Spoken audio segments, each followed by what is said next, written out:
On today's Toy Spot, we're having a look at the Neca Hellraiser Series 2 figures. We're looking today at Hellbound Pinhead.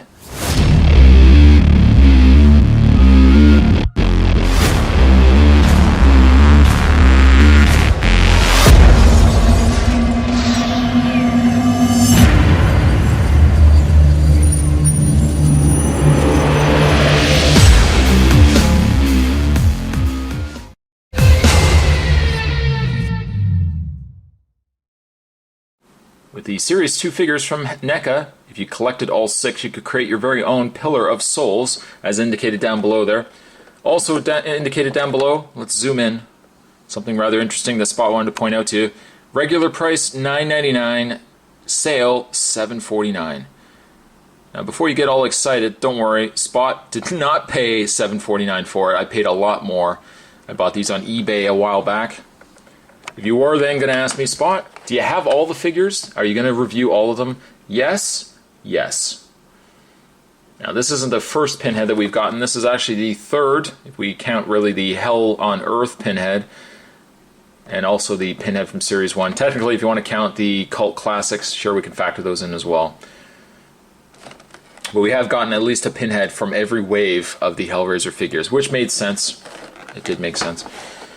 On the back, it says, "A fine line dissects the worlds of pleasure and pain, and walking that razor's edge is the scarred and punctured visage of Pinhead.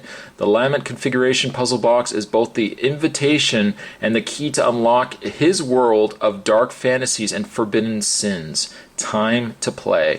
Up at the top there, we have a picture of Pinhead, the figure that is, and down below, all the figures that make up Series 2. Don't worry, Spot will be getting through those. We will eventually build a Pillar of Souls. You can go to www.hellraiserthemovie.com should you wish to learn more about the devilishly delightful movies of Hellraiser.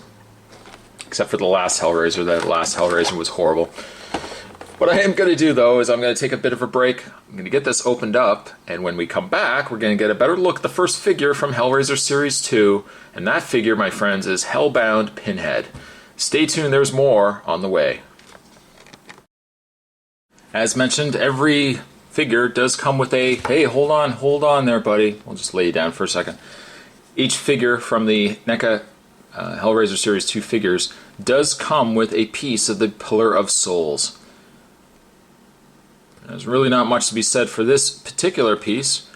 This guy has definitely seen better days. I like the paintwork that they've done on it. Kind of giving it this rusted, there's a little bit of green going on there. A little bit of the darker brown. It's not really much to be said. I mean, it doesn't do a lot so far. There's I guess the pieces on the back for how to put it together. But it will definitely come together in the span of these reviews. So I'm just going to move this out of the way. It's just actually to the side of the camera. You don't need to see it for the rest of the review. Let's though have a look. Let's have a look though at the actual Pinhead figure. It's a nice looking figure. I mean, granted, let's move the camera up a little further. Let's get in there. The face is pretty good on Pinhead. Now, really, in every series from the NECA Hellraiser figures, we've always gotten a Pinhead. Luckily, though, each figure seems to be different from the last. And while I don't unfortunately have the other Pinheads on hand, where I can show you guys the comparison between the two, the one thing I do have on hand is this guy right here, which is the NECA Cult Classics. I believe this was the Cult Classic Hall of Fame Pinhead. And you can see the difference between the two. Torso-wise and everything else, basically, it's the exact same figure. The only difference really being is a slight variation to the arms, in the fact that the Cult Classics had an open fist, kind of a grasping hand, and then the other one was holding one of his surgical weapons. In the case of the Hellbound Pinhead, he's got these open hands. He's not looking for change, but he's got these open hands that you can have positioned any which way that you want. In this case, I have them together because one of the other accessories, I'm just going to move the other pin out of the way here, one of the other accessories that's really cool that he comes with is one of the puzzle boxes that you can put into his hand, just like so. Kind of recreates the poster of Hellbound there. One of the other cool aspects of the puzzle box is the fact it's one of the few times we've gotten a puzzle box that has been partially transformed or partially moved. As you can see, it's in the star configuration. So the puzzle box would have lifted up, rotated, and then dropped back down. Very small, as always. If you're not careful, it will definitely get lost. One of the aspects I really like about it is even the side of the puzzle box is actually sculpted. It's not just a smooth piece. And I think that's really nice. Really nice indeed. Now if you're not having your figure displayed with this, a little bit of caution, do put this somewhere where you're not going to lose it. You can put it in his hand, but I would definitely say be careful that you're not going to knock it on the shelf or your cat isn't going to swat at it, because that's going to get lost very easily. I'm just going to take that out of his hand. Again, aside from that, he is the exact same figure with some mild tweaks. I'm not a fan of his face. Yes, okay, sure, it is correct, I suppose, to that of the cover of the movie, like the movie cover, but the face itself is not one of my favorites in an action figure, at least. You can see he's got his gritty mouth open. He's got a much more blue around his face and around his ears than that of the Cult Classics Hall of Fame Pinhead. Again, you can see all the pins stuck into his face there. They are soft, so a little bit of caution, as with every other Pinhead. A little bit of caution when moving the head. Try to move it from the ears, if anything, because if you start moving it like this, you're going to start crushing these little tiny pins. And these pins will probably only let you bend them so many times before they're actually going to break right off. You can see there's a little bit of give to them, but again, moving these too much, these could break right off. Which is unfortunately one of the only downsides to owning a Pinhead figure, is you always got to be careful with moving the head.